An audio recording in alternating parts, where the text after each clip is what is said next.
Looking for actionable intelligence and risk insights to stay ahead of the game? Want to stay up to date on global risks and opportunities? Want to join a network of experts who can help you navigate today's complex business landscape? Become a subscriber today and be part of a modern-day intelligence community. Hello everybody, thank you for joining the Great Dynamics podcast. My name is Ahmed Hassan, and as always with me today is a very interesting guest. Today we have Lucas Weber on. Lucas is the co-founder and editor of the Militant Wire, a magazine online that I've been following for a long time, a research organization, and something that I read regularly.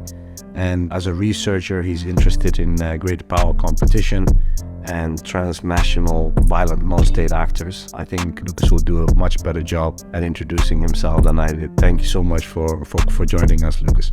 Thanks for having me. I'm a big fan of Grey Dynamics, so it's a pleasure.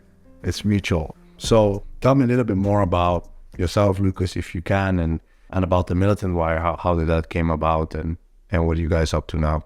Well, I'm a researcher focused on transnational militant movements, particularly in South and Central Asia, East Africa, and Southeast Asia, as well as I look into terrorism threats to the West.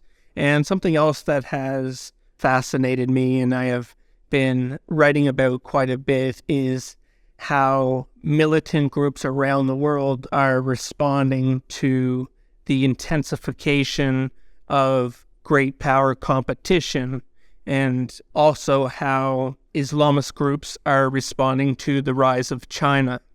And as for Militant Wire, it really has its origins in a group chat between Tom Lord, the weapons researcher, War Noir, and myself. And in about September 2021, we had an idea, whereas at the time we were writing independently and we were sharing ideas with each other.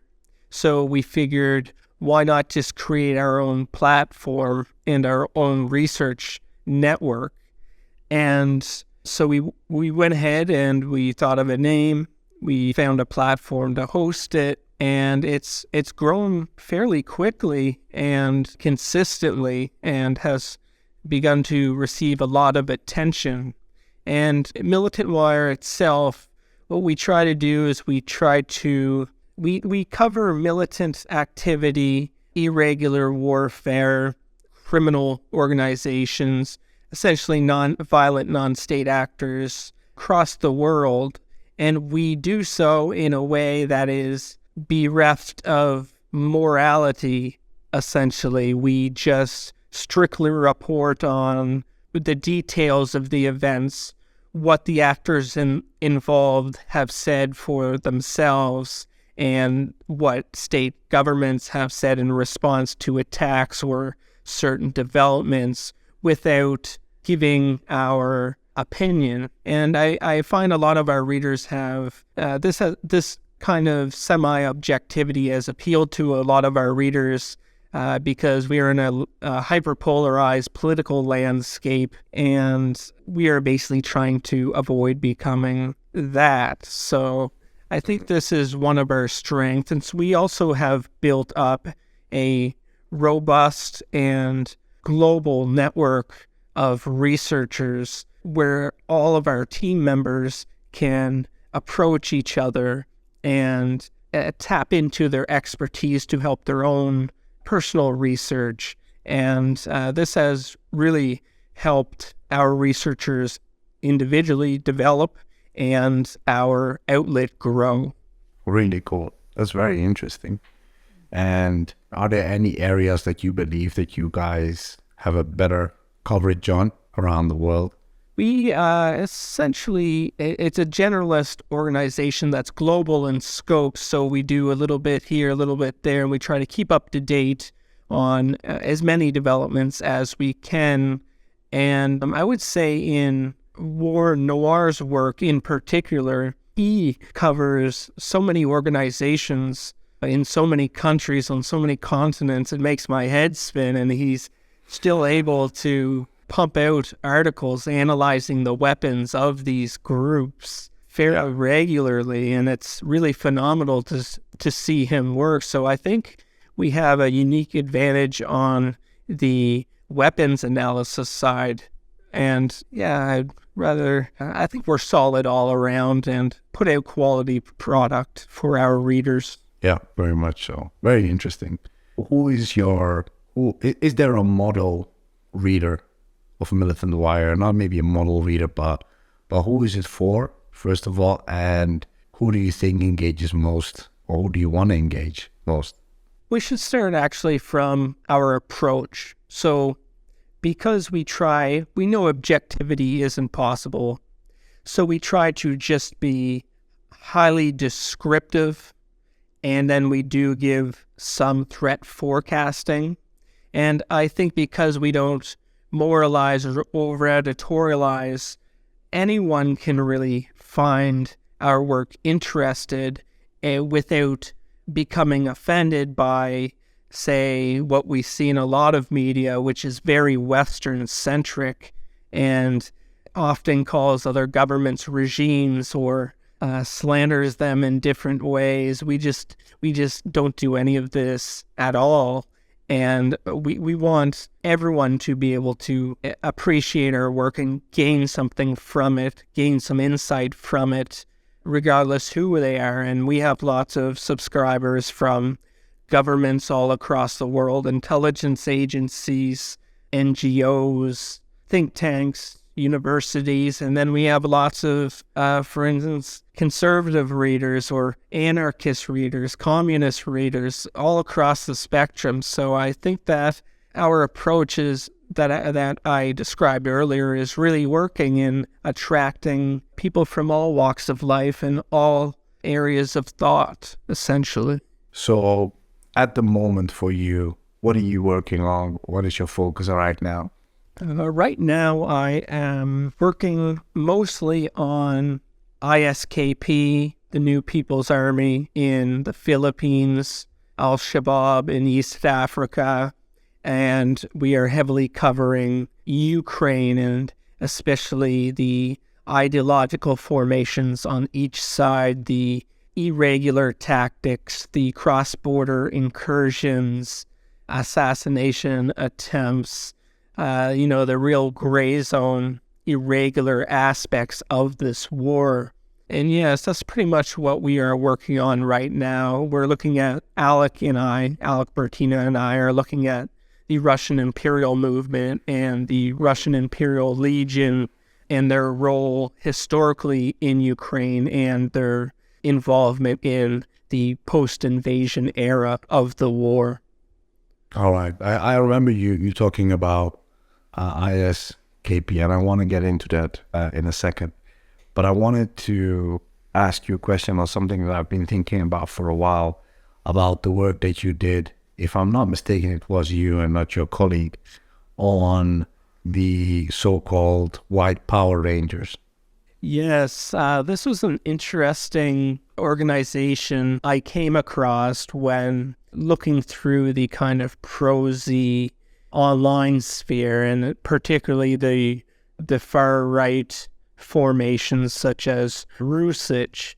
And I came across WPRS, and I looked into them, and they're very interesting because they seem to be a kind of survivalist organization and a tactical training organization, and they stress the obligation of becoming a partisan and embracing the partisan mindset. They don't mean this in terms of opposing Russia, but rather if the Russian state was to collapse, or if Russia was to be invaded, or perhaps a nuclear strike happened, how you would survive and protect your people after some kind of major event like this.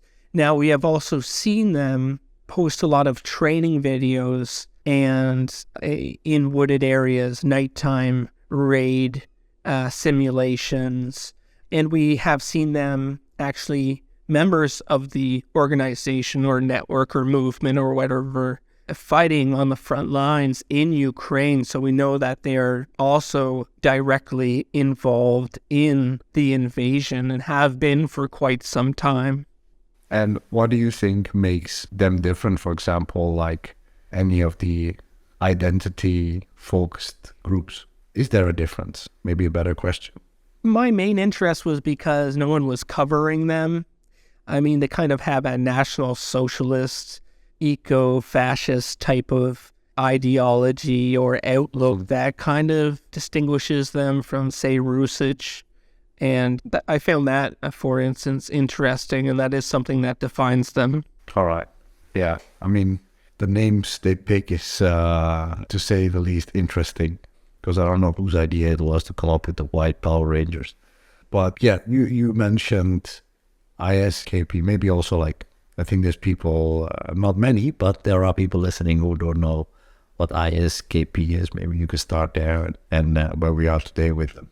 Yeah, and I think to understand where we are today and kind of their ebb and flow nature, where they are degraded and they resurge, and they're degraded and they resurge, they're a very durable organization. So the Islamic State Khorasan Province has its origin in the Pakistan and Afghanistan region in late 2014, but it was officially established in 2015 when it was recognized by the Islamic State central leadership. And the emergence of this AFPAC branch was inspired by the rapid rise of the Islamic State and the establishment of the caliphate in Iraq and Syria in 2014.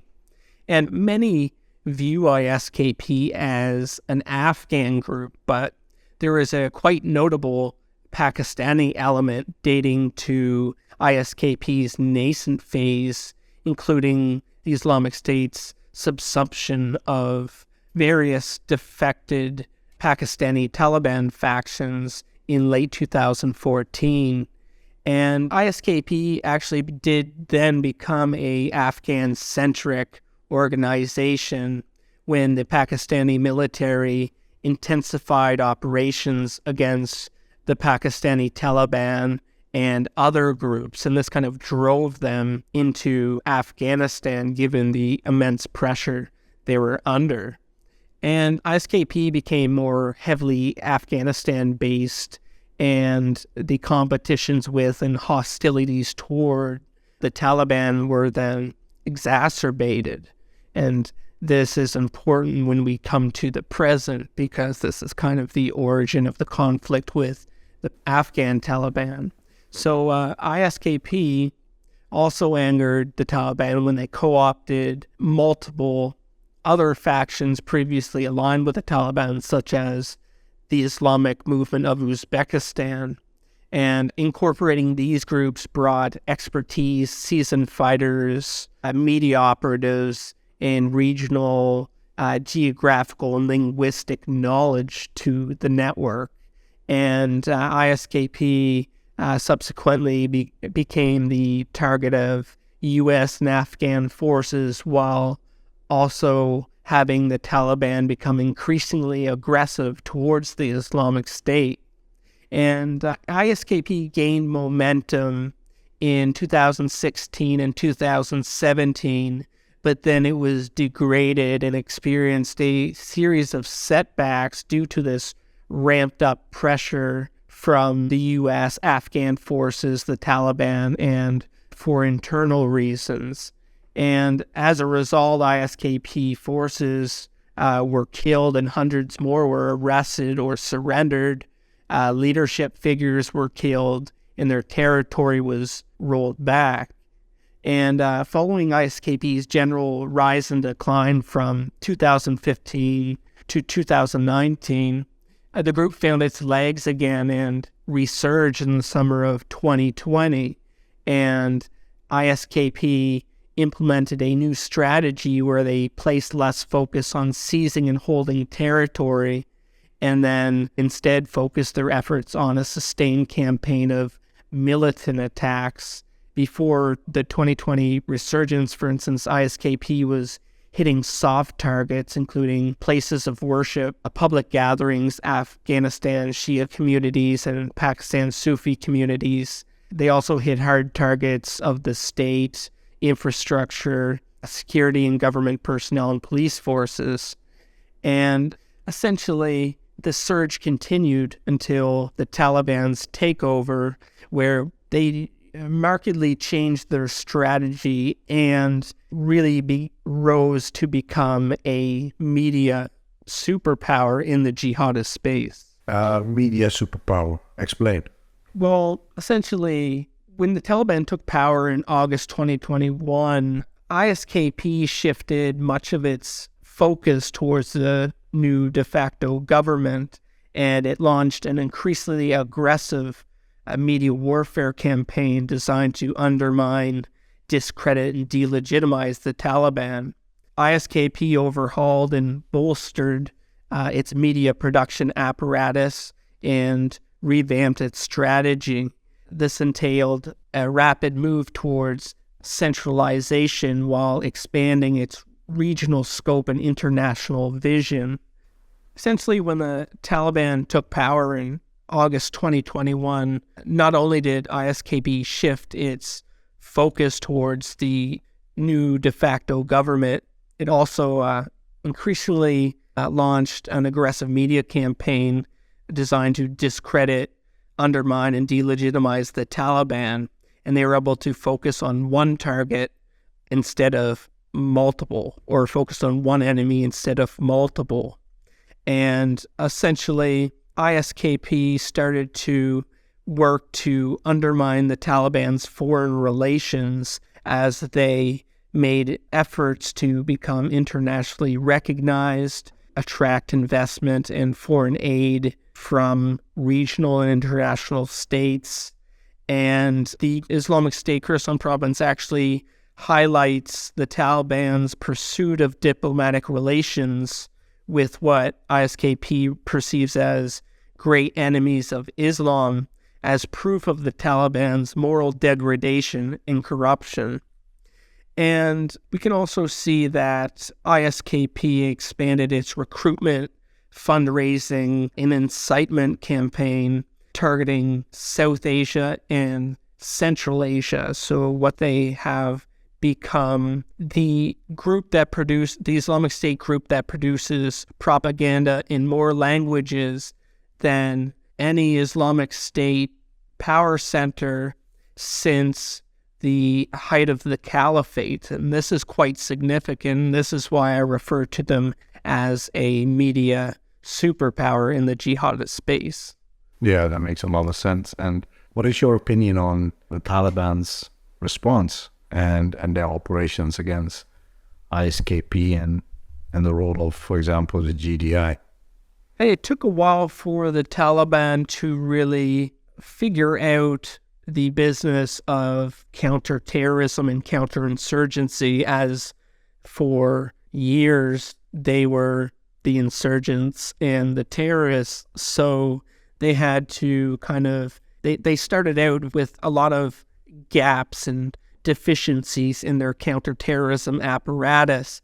And it was looking for a while like they were not going to be able to essentially restrain the Islamic State Khorasan Province, who was surging in attacks and running wild throughout the country, wreaking havoc, hitting international targets such as firing rockets across the northern river to strike Uzbekistan last April and Tajikistan last May.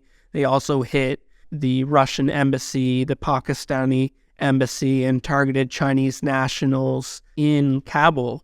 And things were looking very bleak, and a lot of governments were worried about their business people, their diplomats, their visiting delegations, or even tourists, foreign nationals inside Afghanistan. But we can see that in the recent period, in recent weeks, the Taliban has been launching an intense counterterrorism campaign all across the country. We see lots of this in the north, and we see lots of this around Kabul. So it was just reported this morning, for instance, that the Taliban killed ISKP's second in command. And in other recent operations, they were claiming the killing of high-level ISKP operatives and ideologues. And we can see that this is not simply propaganda. I mean, it is to some extent, but we can see a marked decline in ISKP's militant activity and in its media production output. So we can see that the Taliban is targeting media figures and commanders and the rank and file very aggressively, and it seems to be working, at least to some extent. And it's also possible they're receiving intelligence from outside parties. But however, I would note that sometimes, although the Islamic State Khorasan Province is no doubt being degraded, they're not down and out. They're very much capable and dangerous. And often when we see long periods of inactivity or silence, this is actually ominous and is followed by significant attacks. So I would not write them off too much at this moment. I don't want to get stuck too much on ISKP, but and maybe you've talked about this or you mentioned it just now, but what makes them so robust?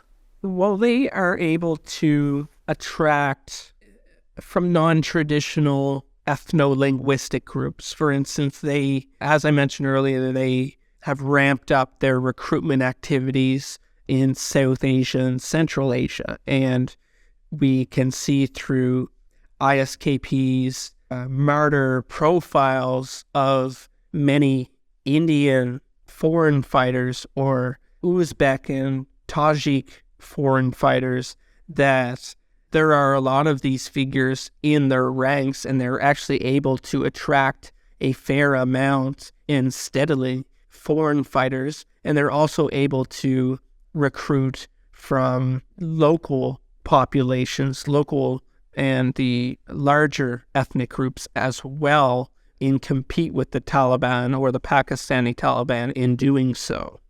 So they're very savvy with their recruitment and their financial flows or their financial fundraising activities, and this is part of why they're very durable. And also their strategy is more guerrilla warfare, hit and run, and urban terrorism, and they're being very careful about releasing video that could be geolocated, and they move around a lot and are very careful about their communications. So it's a very savvy organization, and they're in survival mode, but they will strike targets when they can. Very interesting. I don't think that ISKP gets that much attention, right? At least not in the media, but that so Ukraine is taking up a lot of space in the discourse right now. Can you tell me a little bit more about how you go about when you want to create a report or an article or a profile? Like, how does your process look? What tools do you use? Do you have, a set plan of action? How does that work? When I'm doing a threat assessment, for instance, this is not to be arrogant or anything, but I listen to what the militants say, and I understand that a lot of it is propaganda, but they do make their intentions very clear. And when they start to threaten a country, particularly one in the region, they usually follow through on their words. So, for instance, before the Uzbekistan and Tajikistan rocket attacks, I monitored and noticed an uptick in threats towards Tajikistan and Uzbekistan and other Central Asian countries. So I reported on these threats and essentially said, in the past, when they have spoken like this, when they have employed these types of media and propaganda techniques, it is quite possible that these countries will be targeted. And I also did the same for Pakistan, diplomatic assets and government workers in Afghanistan, and wrote a lot on the ISKP threat to China and was called an alarmist for quite some time, but I was simply reporting what they were saying, and that in the cases I described before the Kabul hotel attack, it fit the pattern that all of these did before they were attacked. So I do think it is important to access jihadist channels, terrorist channels, whether they're paramilitaries or whatever, and listen to what they have to say, because a lot of it is propaganda, but they are expressing their intentions, and we should take that very seriously. Yeah, absolutely. I found it interesting. So basically, you have created indicators and warning for these different groups. So when you see an indicator, you can attach a warning of what's potentially going to happen. I'm just putting it into a framework for an intelligence analyst, how we do it, and it sounds very similar to something like that. And what are your favorite sources? Like where do you go to get answers or get more insight? Well, I like to I network very hard, and if I have advice for other maybe up and coming analysts or writers, I'd say do not be afraid to contact, say, your favorite authors or your favorite intellectuals or analysts, because they're just normal people, and a lot of the time they're willing to help others. So I have no qualms about reaching out to anyone that I feel I can connect with and that can help me figure out perhaps an aspect of my methodology that they're more familiar with. And I also, at Militant Wire, we have group chats and we all talk to each other, and we have a very broad range of experts on various issues all around the world. So we all talk to each other and we ask, do you have this source, or have you heard this rumor, or have you seen anything that would suggest so-and-so? So a lot of it is our own methods, and then drawing upon the Militant Wire research network, and then just going outside and being, aggressive but polite, and expanding your network to researchers you don't know, but that can give you answers that would help your analysis. Interesting. Did you talk, or do you want to talk to the groups that you're writing about? Yeah, some of them are more receptive than others. I mean, we cover the New People's Army and the Communist Party of the Philippines for interviews and for their comments on articles, and they're very willing to talk. And War Noir is able to contact a lot of groups, as is Ricardo Valle, for instance, from the Khorasan Diary, who also is a contributor for us. Some organizations are more open than others, in my experience. Okay. I want to ask you, what does your workflow look like? Where do you start looking? What tools do you use? And how do you get to a final product? I find I rely, and a lot of our researchers rely heavily on primary sources. So we look at what these groups are saying, what kinds of media they're releasing. We look at a lot of government statements. So we like to look at both sides, naturally the militant groups and the governments differ in their takes on what happens. So we like to look at both sides. We use a lot of messaging applications to gather primary resources. We use archive websites, and, when we can, we interview militant groups, or usually someone in our network can provide all the documents, so that really helps.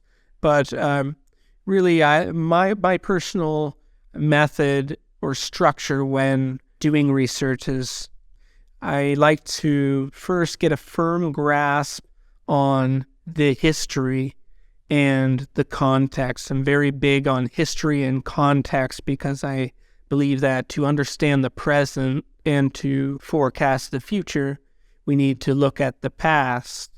And this is very big for me and for the Militant Wire team in general. So I start with that, and then I move to the present, and I see how this kind of ties in, or if there's any, if it's history repeating itself, or if these current events are similar to trends or events or statements or what have you that happened in the past, and what came from those. And then I look at the present issue that I'm studying, and I apply both kind of instinct, historical knowledge, put it in context, and then I come to the forecast, which is based on all of these things. And some editors don't like that. I don't like to speak definitively, but, you can't predict the future. So I say, I like to say this may happen, or it is likely that this will happen because in the past this happened. So that's my structural method for actually writing and researching. No, I mean, we do the same thing. So that's kind of like built in how we write. And I think if it was an exact science, we would have called it that. It's definitely not. You already talked a little bit about, reaching out to people. Do you have any other advice for young people that want to do what you guys at Militant Wire do, what you do personally? Yeah, I mean, it's hard to really break into the industry and write for the prominent publications. And a lot of them want to see, for instance, your past writing samples, but that's very hard if you can't break in and have writing samples from quality publications. So I advocate networking with editors of various outlets and also diversifying your bylines across different outlets to build up your resume and your writing portfolio. And a lot of people, they're also understandably shy or humble, so they don't want to promote their own work. But I say that you should aggressively promote your own work, and you should be proud of it, because no one's going to see it if you're not tweeting it out or putting it on LinkedIn. And you should also ask people perhaps with a lot of followers if they would help you spread awareness of your article and share it. Don't be afraid to ask people that, even if you don't know them. And it's nothing for these people to, retweet your article or quote tweet it or make a comment about it. So this is how you get recognized, and you can really build your personal profile and build international awareness of your expertise and your work. So basically be bold, but be polite. Great. I love that. Do you have any cultural recommendations? What are you reading right now? What are you watching? Even if it's a guilty pleasure, I would love to know. Yeah. Right now I'm going back through the ISIS reader, because I think it is important to understand, if you're studying the Islamic State, to look at although the Islamic State, the movement itself, existed since the 90s. And then I recommend reading, familiarizing yourself with the doctrine, the early doctrine, because a lot of the modern stuff stems from this. And this is why I'm reading this. And I'm also reading some communiques written by Jose Maria Sison, the founding chairman of the Philippine Communist Insurgent Movement. So I essentially don't have much of a life right now, so I'm not doing much for entertainment. Maybe some gaming here and there, but it's mostly research for me, and I enjoy doing it. So it's not really work. I don't see it as that, anyways. Yeah, that is great to hear. Do you have any questions for me? Yeah, I would actually like to know how Gray Dynamics started and how you guys came together, because, it was a very special thing for us to found Militant Wire and really learn as we go and meet lots of great people along the way. And I kind of want to hear about your experience with that, if you're willing to share. Yeah, sure, absolutely.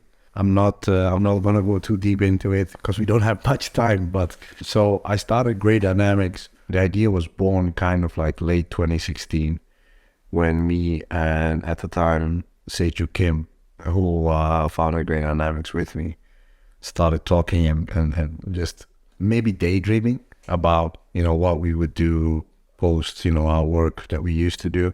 And we were in school at the time.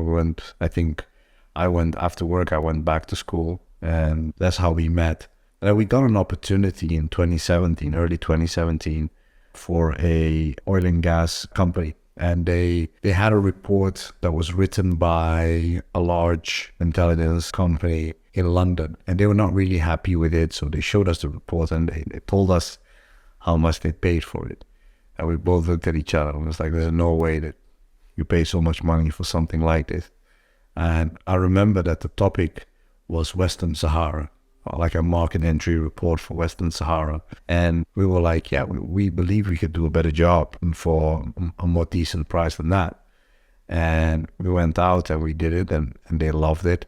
And we saw that there was an appetite to provide intelligence much more granular level, in one end research-wise, but also providing forecast, even though, as you said before, not many people like the forecast because they believe you're predicting the future, which we are not. We're just giving estimates.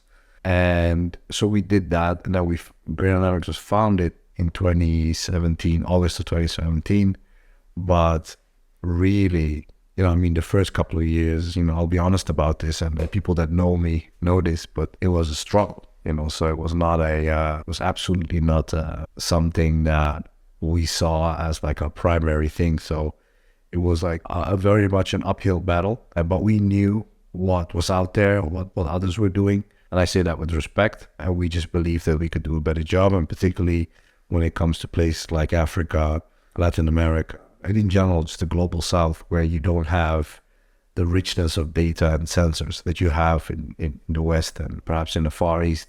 So we prided ourselves also on having, a fantastic network and being able to talk to people on the ground and get insights. And so that's kind of what empowered Great Dynamics to be able to do what it did. It was our networks and on the ground and the people that I've been working with over the years that made good relationships. And that's kind of how we started. And we morphed somewhat into more of an online platform as we were going on. And that went well. And perhaps that's why you know us, because, we actively publish work and our reports as well as articles. And the one thing that we're trying to do now, and we'll have some more news about that in this week, which is our own intelligence school, which will have components of online learning, but also offline. So we are trying to help others. And that's why I started this podcast, actually, to help others demystify intelligence and research. And sometimes we all do the same work, but we call it different things. And I wanted to have people on like yourself to show that, well, you might not call yourself an intelligence analyst, but the product and the work often is very similar, if not the same, and give people an understanding. What can you do if you know the trade craft? What can you do to go to different careers, and what are the possibilities? And I think a lot of organizations do not advertise consistently, or they don't advertise coherently or what they are looking for, and sometimes they don't even know. So we decided we know how to do the work, we know how to train people because we've done that plenty. Now we're gonna try to help train more people and help organizations develop, improve their own intelligence capabilities or build it for them. So that's something that we're working on right now. Yeah, so that's kind of like where we are and how Great Dynamics became what it was today.